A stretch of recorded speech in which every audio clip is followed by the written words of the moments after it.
Shalom. I was not completely sure how I was going to do this, but here we are.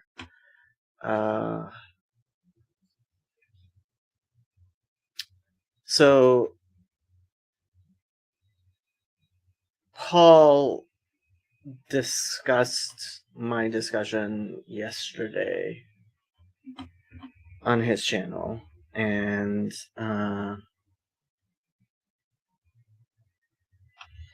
Paul likes to say that I love my enemies, whoever those people might be, with everything but my words. And I think that's absolutely untrue.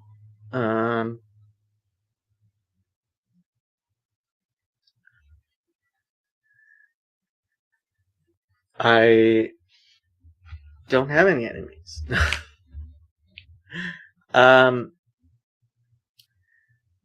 There's a lot to be said.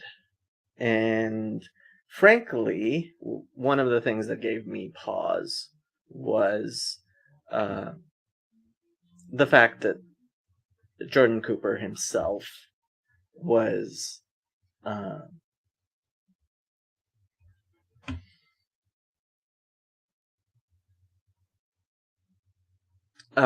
was actually commenting on what was being said, and so maybe I'll go there and show you guys that. Well,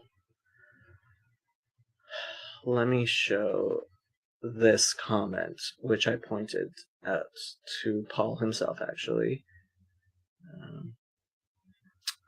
So this is Paul's video about my video, and this is Jim Lubke, and I don't know Jim. If you trust someone, you can spar better. How can you trust someone who will lie to you for the sake of peace?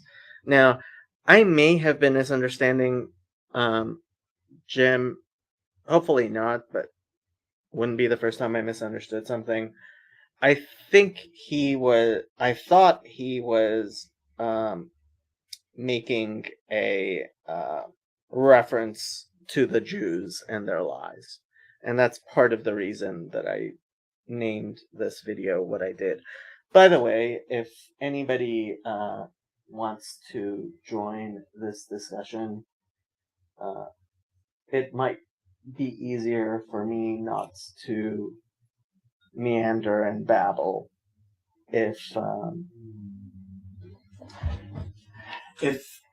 there's somebody to talk to, like Michael Sartori, if he's available, although I know Michael's very busy. Or Chris. And I thought he was... So my response was this, although I am sure Jim didn't understand what he is saying. And later I said to Chris, you're missing important subtext. Jim is obviously aware that the Talmud says, and then Jim's later comment made me think, no, he's actually not aware of what the Talmud said. But like, again, we're talking on internet to a very large number of people. And so one of the things that Vervaeke points out, and I think is incredibly important, is hello, Ken. I have no idea who you are. Hello. I only became aware of you this morning watching Paul Vanderklay's video on this kind of emerging dialogue, and it seemed to me that what I heard about you from him was very interesting. I have a channel I call Climbing on Mount Sophia, and so I'm more on the Vervaekean edge of this little corner of the internet, you might say. So anyway, I saw you're doing this and figured I would just hop in. Oh, sounds good. So yeah, part of the problem I was going to describe, you know what Vervaeke says about, somebody comes up, drives up to you, says, I'm out of gas. And you respond, oh, pardon me, I'm out of gas. And you respond, there's a gas station down the road, right? And obviously there's a ton of context there because the person isn't actually out of gas. The car he is in is out of gas, and it's not out of helium gas, it's out of petroleum, right? And so there's so much context there. And then when we're having this discussion right now, there is so much context that it actually gives the lie to Luther's nominalism, which is the idea that words only have those meanings that we attribute to them. And so I was going to bring this up. Let me find it. Here it is. This is from Jordan B. Cooper's website, Just and Sinner. And it talks about the Widner Institute, which I guess is his major project. And it says, the Widner Institute is named after the 19th century American Lutheran theologian Revere, and it's Revere, it's not Reverend. At first I was like, was it Reverend Franklin Widner? No, his name was Revere. Widner, and I hope I'm saying that correctly, wrote numerous books on systematic theology, biblical theology, and ethics. Within the age of revivalism, he was a proponent of confessional Lutheran theology and identity, and that's the word I thought was most important. And he communicated through teaching and writing. At the Widner Institute, we honor his legacy through a similar promotion of confessionalism in an age of confusion in the church.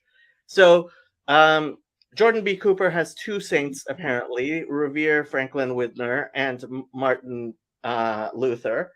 And frankly, like, it's a lie that Lutherans tell that they don't have saints.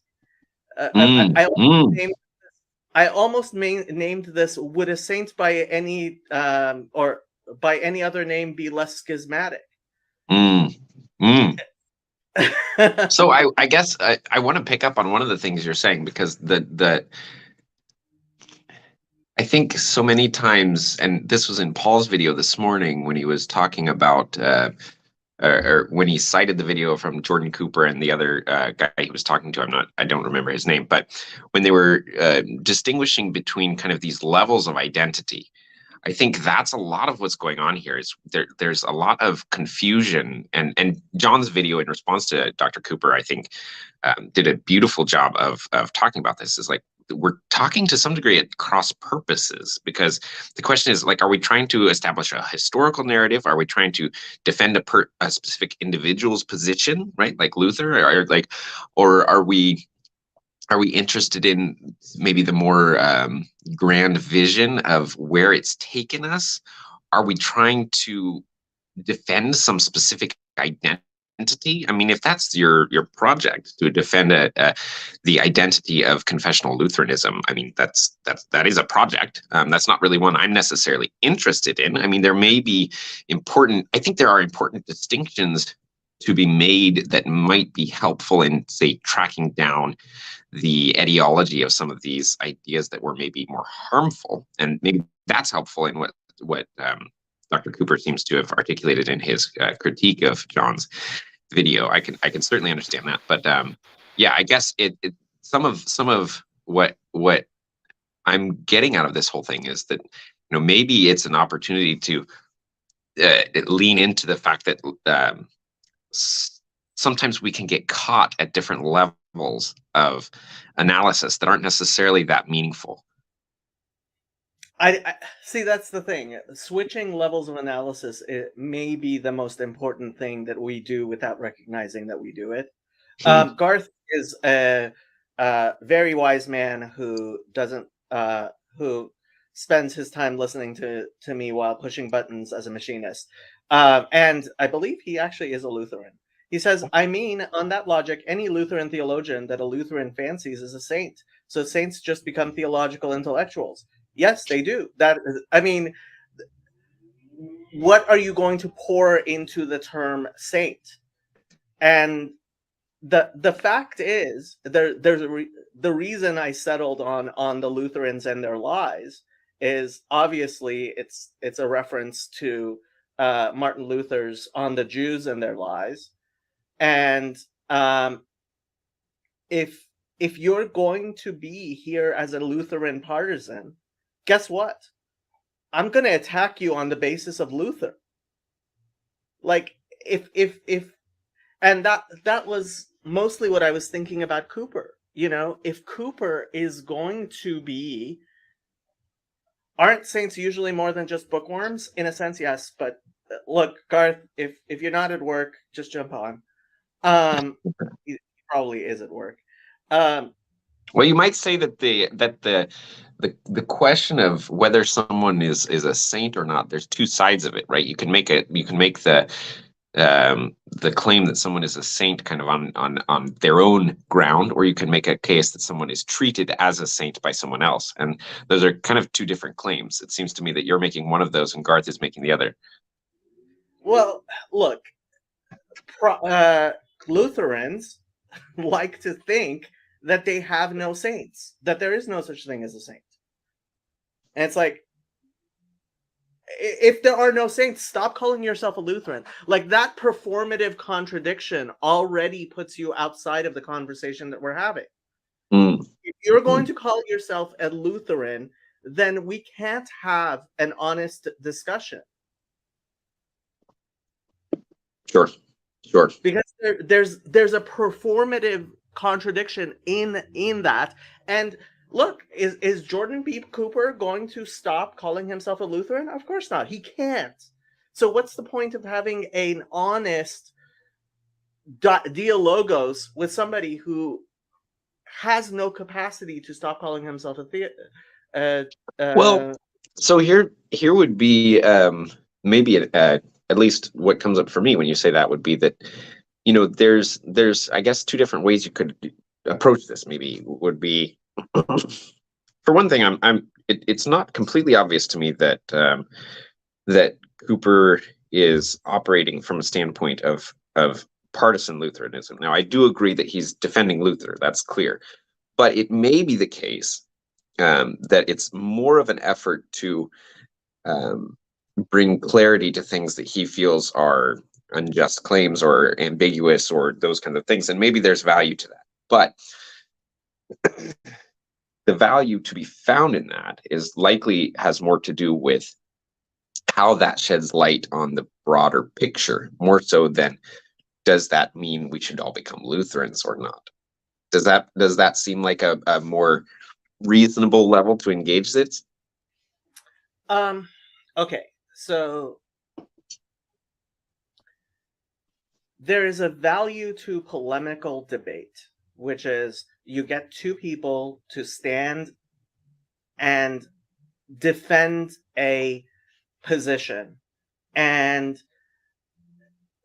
the fact is, ultimately, there is no defense for certain things, and they're going to have the only thing that they can do is, in fact, concede them. And to some extent, when you look at what Cooper was doing in his response to John's response to his response to John, he tries to concede those things which are indefensible. The problem is that there is a lack of context in what's going on there, right? Because if this is actual dialogos and Jordan B. Cooper is representing the Lutheran community, and as the representative of the Lutheran community, he concedes certain things in that dialogos, then I expect the Lutheran Church in America to be undertaking their okay, so when are we changing the name? And what are we changing it to? But that's not going to happen, is it? Well, existential flexibility does not seem to be a strong suit of humanity generally. I have more faith in humanity than that. I would like to think that we do in fact progress, but that this is my crazy messianism and believing that history, that there was in fact a beginning to history and there will be a messianic era in the future and there is an arc to history.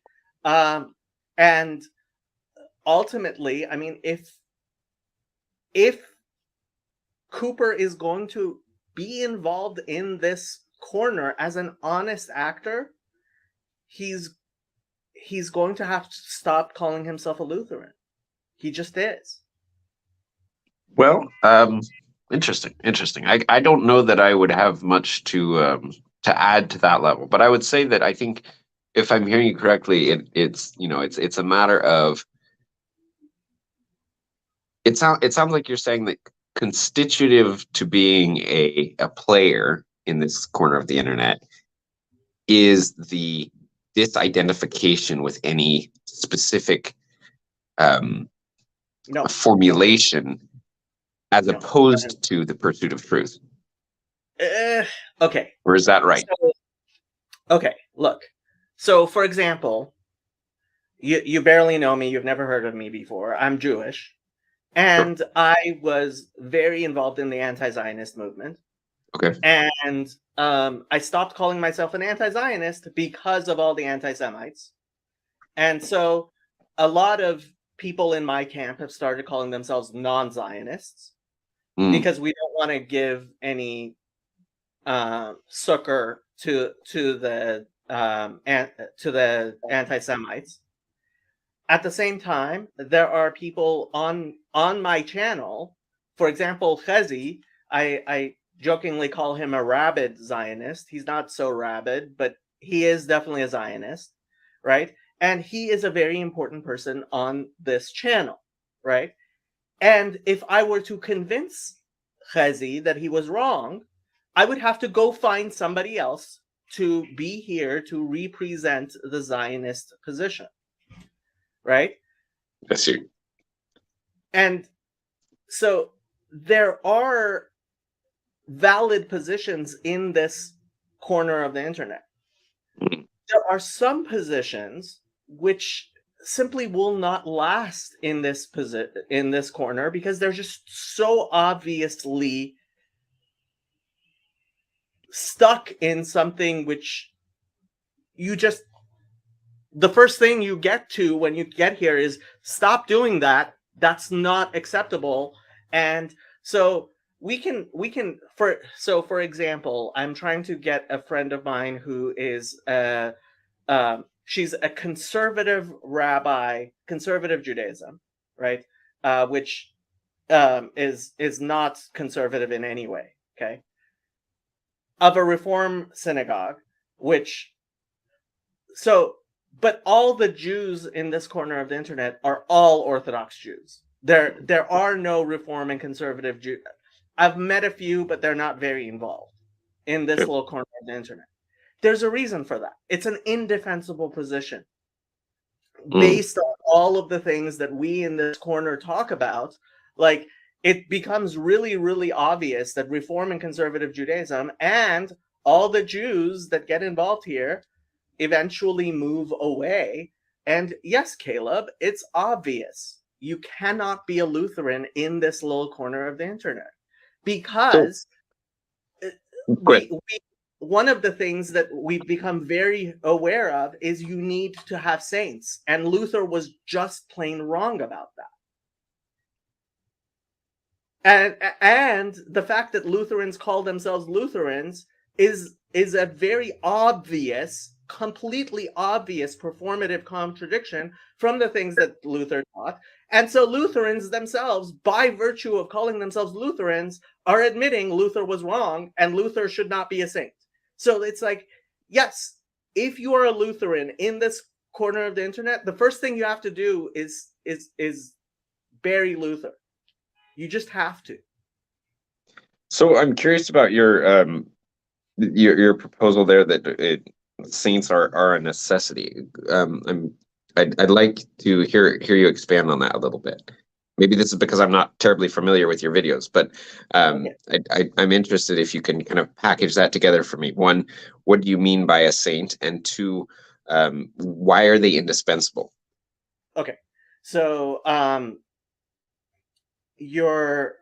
this is why I'm so happy you're here, and why we need people, why I put the link there, because I have no idea if I'm making sense to people. I think I am making sense to a lot of people, but one of the things that Vervaeke talks about incessantly is not just the propositional, but the procedural and perspectival, and I always forget the third one. Participatory. Participatory, right? Yeah. And narratives are how we bring all of that together by telling stories about human beings. And that's why stories are so important, narratives are so important, and history is so important, even more important than whether or not it actually propositionally happened, although whether it propositionally happened is actually very important, and that's a whole other argument. Mm-hmm. But ultimately, there's a reason why the Lutherans, and I don't know about the Augsburg Confessions, it is fine to revere the saints, fine, but when it comes down to it, there's a reason why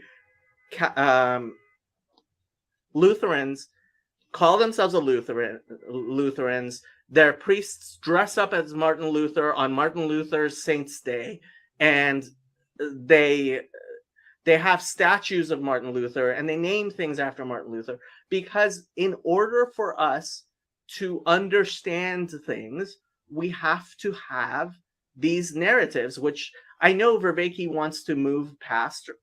This is one of the very few places that I'm willing to openly disagree with John Vervaeke. The distinction is narrative not being fundamental on ontology. That's what he said on Grizz's channel, and I don't know if you watched that interview. I did, and I have worked with this notion a bit. I'll say two things about it quickly. I think I have found that I have quite a deal of trouble disproving it, because I won't go into all the reasons why. And but I'm not disproving that it is or is not fundamental ontology. I have difficulty making a substantive argument against Vervaeke's position that's in any way deeper than kind of what Peterson has done in that conversation between Peterson, Pajot, and Vervaeke. At the same time, I do understand. I understand the challenges, but I guess for me, I always kind of map from an existential frame of my own life, and there's ways in which I understand existentially the dropping out of the narrative, and that does feel ontologically deeper to me. But I don't. Yeah, that is something that I'm still working with very much from a Vervaekean perspective. But I do think that there's something very, very deep about narrative, especially on the side of, say, the self as caught in illusion, right? In the sense of that when I'm in the state of sin or disconnectedness from reality, or whatever you want to call it, whatever terminology you use for that kind of state of the lower order self being operative, narrative seems to be the way out. But I think once you've gotten out, narrative may not be necessary anymore. That would be the best way I think that I could talk about it. Does that make sense? No, because I'm not sure you're using the words ontology and existential precisely how I would use them. Okay. So if I understand what you're saying is in the realm of ideas, right? So let's talk about. I'm going to draw you into Kabbalistic thought, which I'm sure is precisely what you came here for. Absolutely, I'm here for anything. So there are the intellectual attributes and there are the emotional attributes. And one thing which my particular form of Hasidic thought stresses is the and why it is called Chabad. Chabad are the three intellectual attributes. I play around with. I'm obviously not an actual member of the Chabad Hasidic dynasty. What it stresses is that the intellectual attributes must rule over the emotional attributes. And the intellectual attributes are those attributes which cannot and have not been embodied, whereas the emotional attributes have been embodied in the seven shepherds, which are Abraham, Isaac, Jacob, Moses, Aaron, Joseph, and David from the Bible. Okay. Now, when you look at somebody like Moses or David or Jacob, they are obviously flawed individuals. Sure. They're human beings, right? And they live a life that I believe the verse is from Proverbs, Ein tzadik ba'aretz v'lo chata. There is no saint on the earth who has not sinned or missed, right? When you take things which are inherently too infinite, and contain them in the finite, they will in fact sin. Of course. They can do nothing else. Of course. Because that is the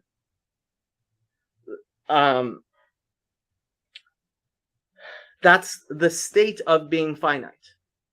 The finite cannot contain the infinite. I agree with you absolutely on that point. I would question whether it's possible to not sin as a finite. I think that because this might have to do with the definition that we're using of sin. I use a very specific definition of sin. What's the definition of sin?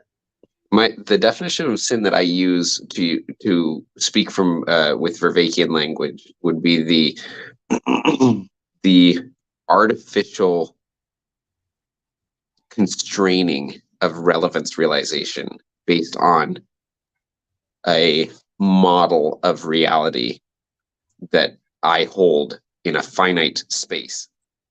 So if I have some notion of what it would mean for something to be good, and therefore I shift my relevance realization in accordance with that good, I am in fact committing sin, because I will no longer be oriented towards the highest good that is not predicated on my assumption of knowledge.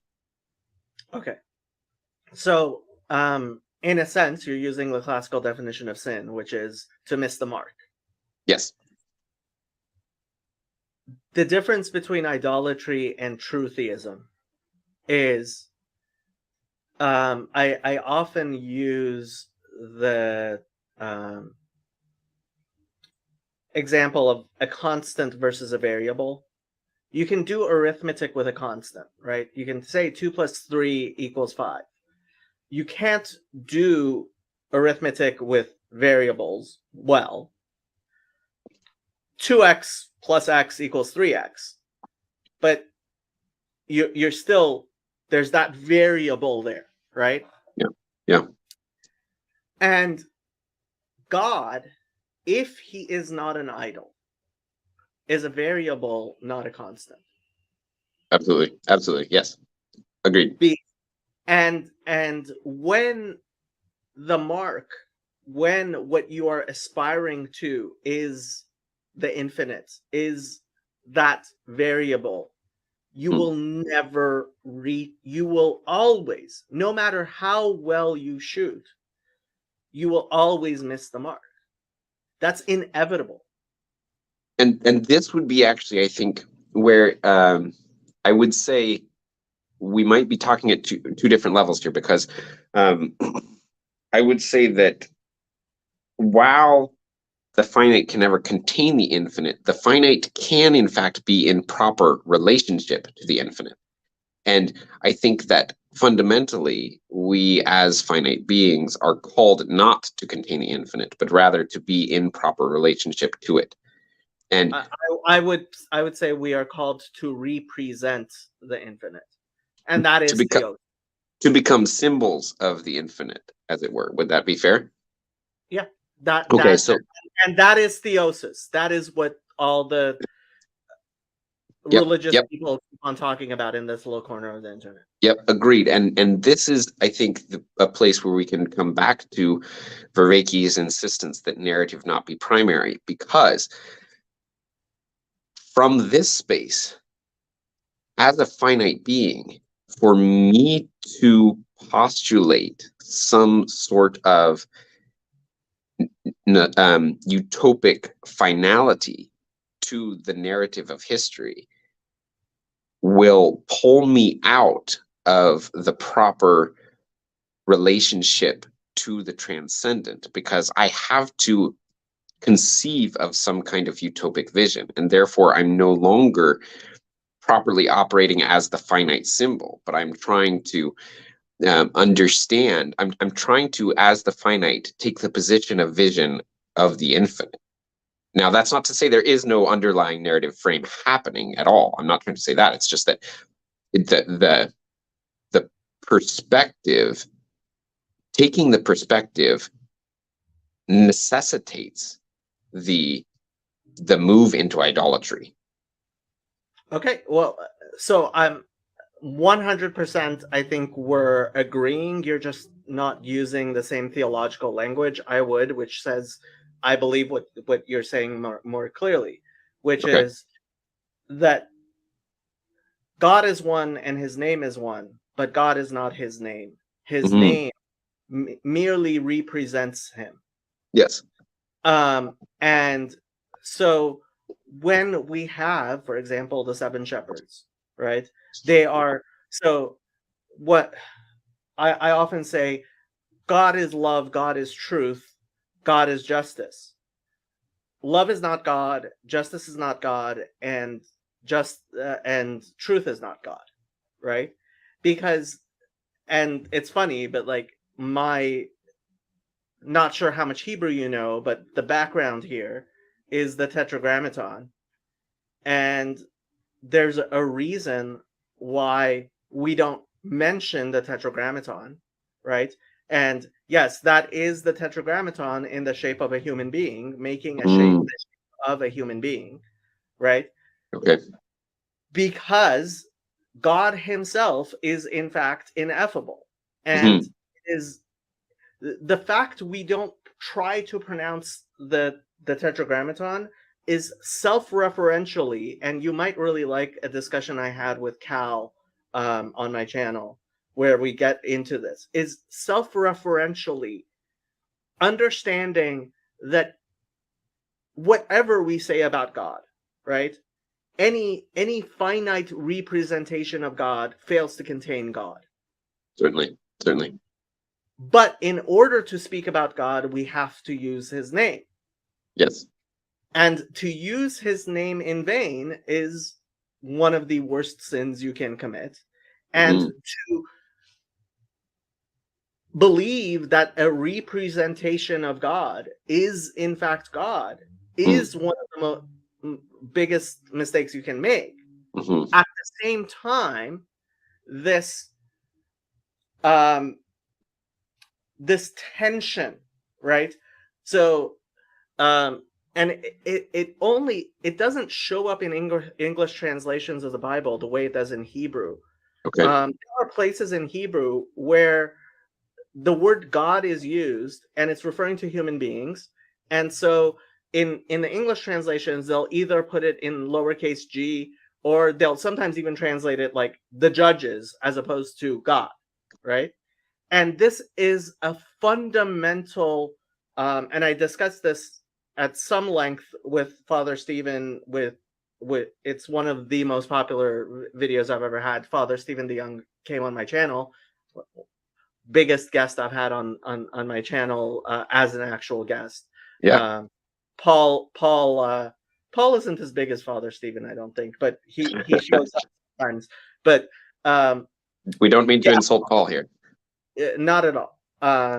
Dominique Vanderclay is one of our favorite people. But this tension is an eternal tension that it's funny. So I often say the places where Islam and Christianity disagree is where they show Judaism is right. And so Christianity has this idea of Jesus is God, right? And they're very, very big on that. And the Quran actually talks about, criticizes Jews who think of their rabbis as gods, right? And it's like, they're both right, and that tension is necessary in order to understand why Judaism has always been right, which is, and yes, I am very definitely a partisan defender of Judaism. But I would like to think, and I have said this many times, that if you were to show me something in Judaism which is false, like as clearly false as calling yourself a Lutheran, I would stop. And I seriously believe that. But this tension between human beings embodying God, representing God, and being incapable of doing that is all through the Hebrew Bible. Sure. And it is in fact, in Mark 12, I don't know how much you're into religion, but in Mark 12, where Jesus is asked what is the greatest commandment, he says, love the Lord your God. The Lord your Hear, O Israel, the Lord your God is the Lord is one, and our God is one. And love the Lord your God with all your heart, mind, soul, however you're going to translate that verse.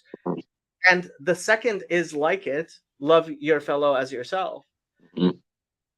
There is a reason why that bifurcation, the twin commandments in Judaism and then thus Christianity, for those Christians who actually understand it, which is few of them, is... Well, it's the same commandment, really. It is. Yeah. It is. But there's a reason why it has to be expressed in those. Because it's always a question of which side you're on, right? Like which side you're looking from. Yes. So I want to, if we can, tie this back to the original topic of the Lutheran question and the Luther question, because I'm wanting to understand the depth of your critique of this Lutheran, not because I have any vested interest personally. I'm just trying to understand what else is going on in this whole thing. So it seems to me that for you there's an issue in which the downstream of Luther, there is a mistaking of the symbol as the thing itself. and thus you It's have beyond, idolatry. it's beyond that. The Okay. problem with Luther is even farther than that. I mean, I Okay. don't know. Did you recognize the title of this video on the Lutherans and their lies? Yes, because I know, but I have not read Luther. I know the title of the book, but I don't know the book well enough to claim. Yeah. It is horribly, I mean, it is disgustingly bad. Like, it's the type of thing that I, as a Jew, make Christians read. The way that somebody, and you should never do this, but people talk about rubbing a dog in its mess, right? Mm. Because it's just indefensible. It's just absolutely indefensible. And And for you, would it then be that the fact that he could produce something like that nullifies the rest of the arguments he made? Is that, no, see, or okay, so this was another is it video. bound up with the whole thing? Okay, so this is another video I was going to make, which is about the bones of Joseph, which is Okay. a very important concept. Yeah. I hope you don't Yep. mind. I'll take some time explaining. So the Bible spends a weird amount of time talking about the bones of Joseph. When Joseph, we're talking Joseph the patriarch during the Exodus, right? So when he died, he says, "Take my bones up with you when you leave Egypt," and then Moses actually takes the time to go find his bones in order to bring them up, and then later in the Bible it mentions that they buried the bones of Joseph that they had brought with them. And the obvious question becomes, what's with this whole thing of bones of Joseph? He had 11 brothers. Why are we focusing on the bones of Joseph? Sure. And if you know your Bible well enough, you realize that the bones of Joseph are very different from, hello, Richard, are very different from the other brothers, because Mm. Joseph was the one who was sold into slavery by his Mm. brother, right?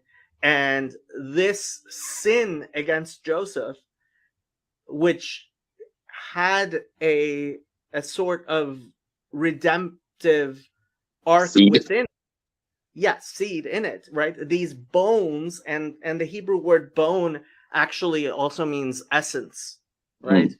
So the essence of Joseph, right? To bring the bones of Joseph out of Egypt with you requires remembering the sin of Joseph, Mm. right?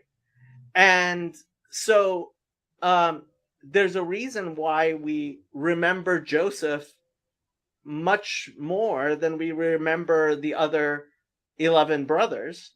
And Joseph is one of the seven shepherds, which who represent God in the world, as opposed to his brothers, who, they certainly made their contribution, right? Yeah. Is But that go would ahead. you say, I mean, in this case, right, Joseph's bones and the essence of Joseph are the symbol which proleptically introduces the Exodus as such, that the selling into slavery and then the ultimate redemptive aspect of that is the actual symbolic enactment of say the human God relationship pattern of sin and redemption.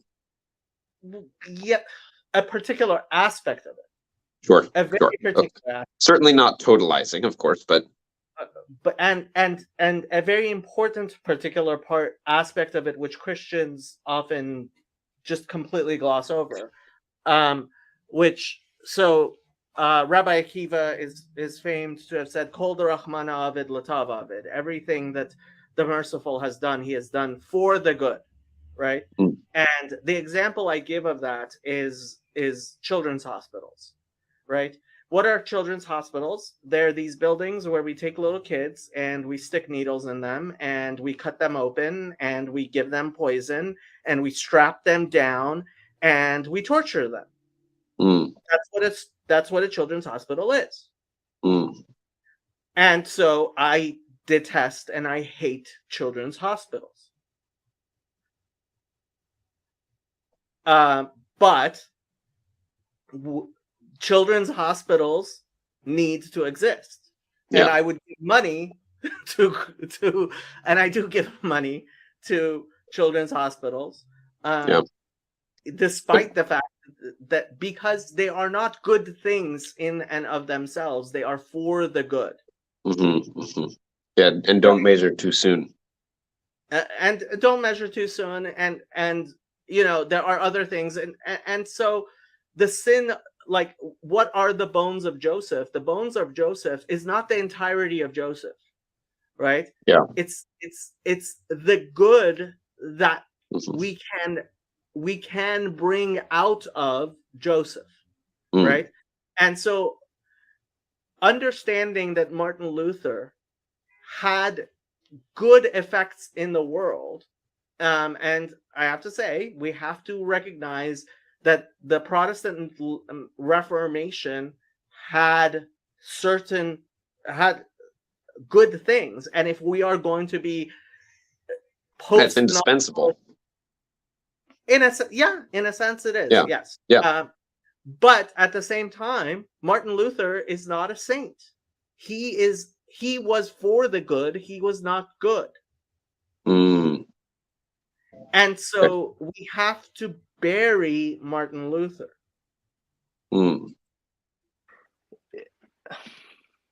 Yes, well, and do you even think that Cooper, in a sense, would disagree fully with that? Because having watched his response, we talked a lot about the unfortunate naming of Lutherans. And he does talk about that. Yes, and if he's willing to then stop calling himself a Lutheran and take off the sentence on his own website, which says that he promotes a Lutheran identity and the Lutheran tradition, and to bury Martin Luther, then he's perfectly welcome in this corner of the internet. Right, but and then that, Go ahead. Sorry. Until he does that, I mean, there's a performative contradiction there that's not permissible. But in a sense, he will. Well, let's see. Are we ready to bury Luther yet? I hope so. That is certainly what I'm advocating for. I have a question. Yeah. I need to go shortly, but I had one more question that I wanted to ask you, Jacob. And my final question has to do with the nature of gatekeeping as such.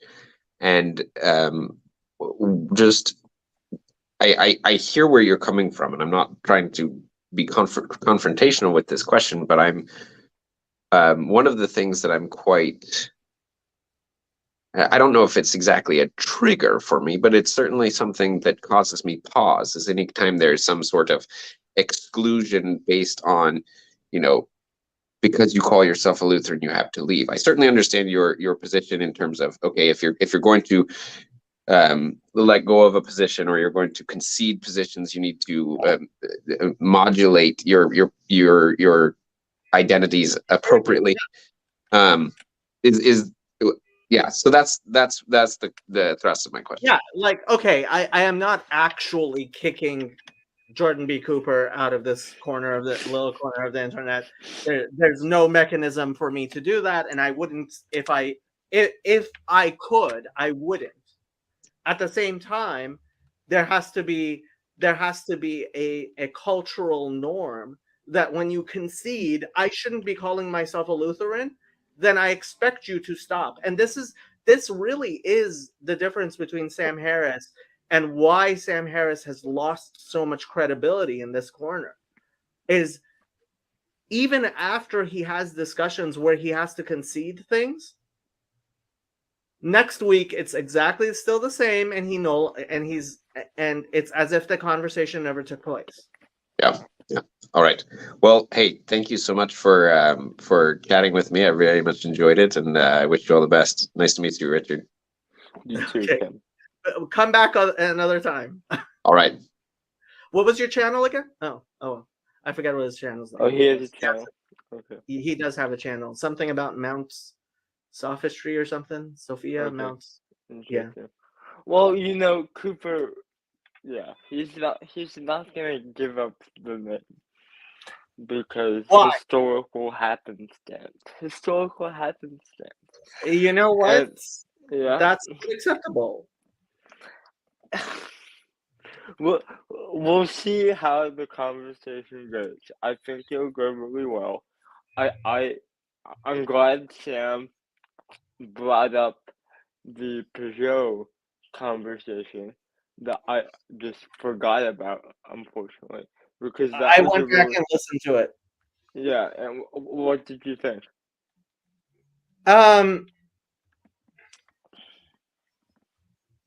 Again, ultimately I think if Cooper is going to seriously engage this corner of the internet, he has to seriously engage. Do you And think he did it seriously engage with Peugeot? so Yosef says that was Ken from Climbing on Mount Sophia. Ah,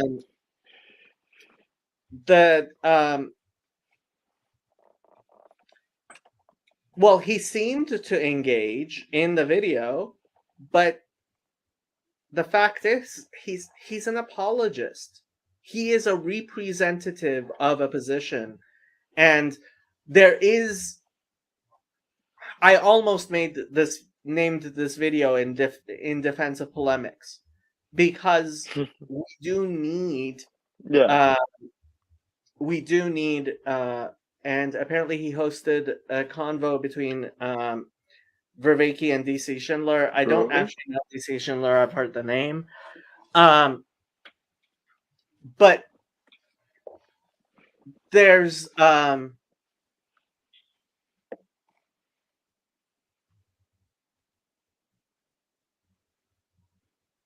if you're going to be what makes this part of the internet unique is that when I colonize Paul Vanderklay and I make a point that he concedes, next week he's not going back making the point as talking as if he hasn't it actually the words actually become embodied. And if you're not going to do that, if the fact that you conceded an idea isn't actually going to lead, then yes, this is the channel Climbing on Mount Sophia, which yes, I don't believe I have actually seen the channel before. I will have to check it out. Yes, me too. But yeah, am I making sense? Yes, and I think what Vervaeke committed to in his video was quite a significant demonstration of that, because Cooper has affected Vervaeke's publication of the book version of Awakening from the Meaning Crisis. And that's pretty cool that Vervaeke has a spirit in which that can happen. Now, I think you're right in saying that the real test for Cooper is after he talks to Vervaeke, and in the next 2 weeks of videos, will he bring up how Luther is related to the meaning crisis, etc., etc. And if he does, great. If not, then we can reevaluate from there. Gartham says, I suppose my reasoning that Cooper is not just an apologist comes from me listening to his content, and while he does have his own point, he defends. He seems to be trying to broaden the horizon. Mm. And this was Sam's so this was Sam's charity towards Cooper Mhm. yesterday. And Sam believes that Cooper can grow to be more than a Lutheran, and I also hope he can grow to be more than a Lutheran. You're not Yeah, laughing and at my jokes, Richard. You're supposed to laugh at my jokes. If you don't laugh at my it jokes, don't realize that I'm it joking. it went right over my head, I'm afraid. I said that I also hope that Cooper can be more than a Lutheran. And that was me like Ah, jabbing him in his ha ha Lutheranism. ha. Yes, he's Yes. just a Lutheran. See.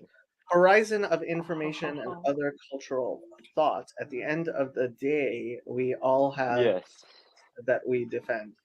Um, I guess, but look,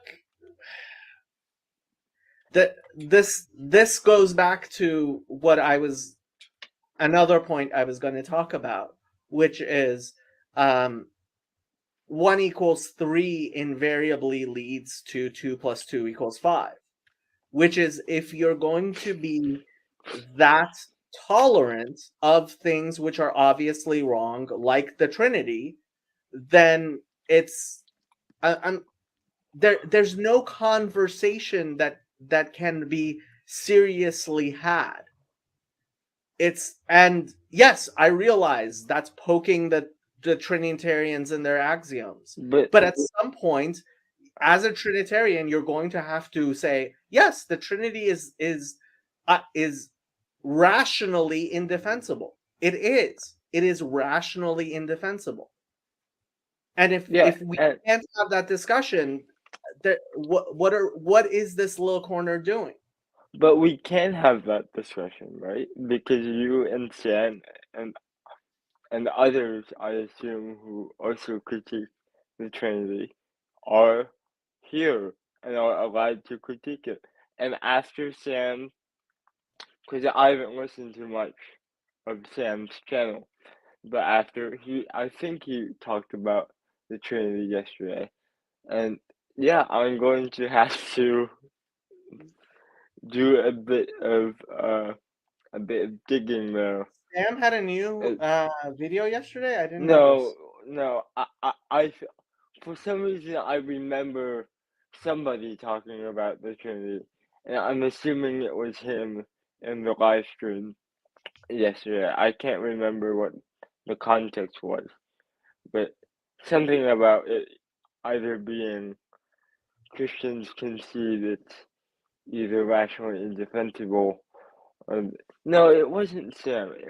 I was listening to something, but the point is that because of my participation here, I do have a growing list of things that I need to look into, which include Paul of Tarsus and the Trinity and other things. Um, and I'm all the better for it. So, Well, yeah. yes, but you're in a very different place Yes.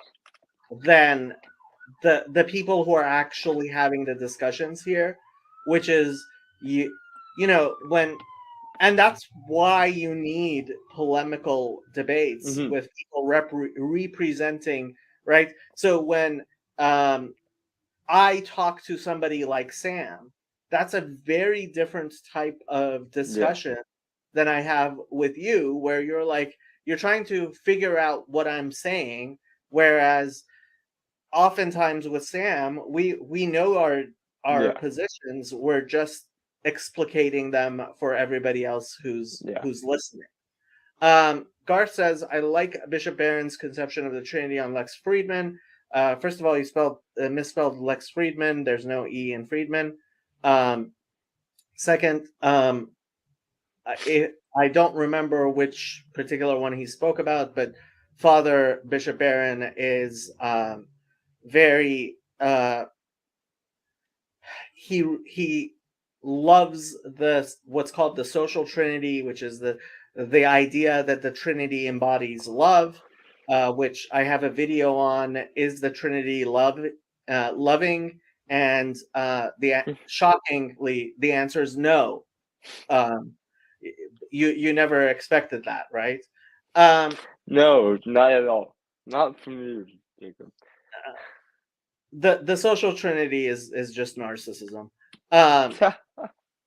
So if you want a good laugh about the Trinity, listen to William Lane Craig's debate on the Trinity. It's bad. William Lane Craig, yes, he tried to.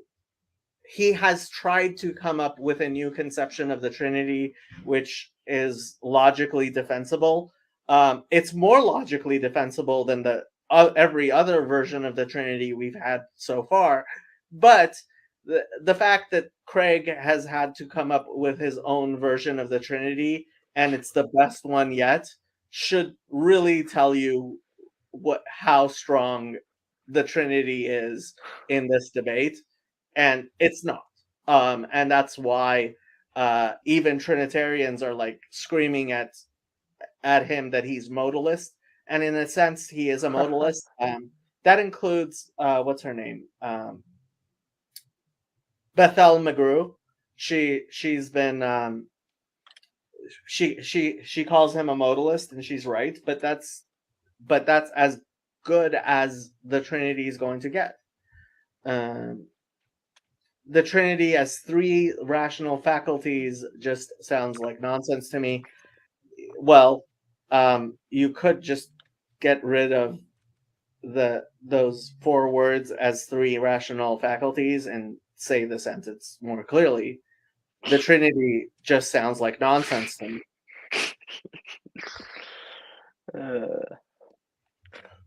Okay, have we bashed Martin Luther and the Trinity and everything to do with it long enough?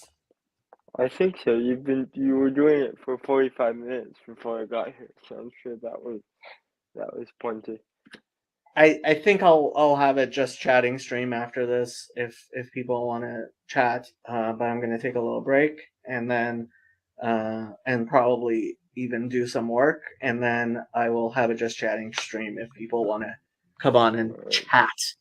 Or Richard could host a just chatting stream once in a while with his admin privileges, which he uses to come and usurp my streams.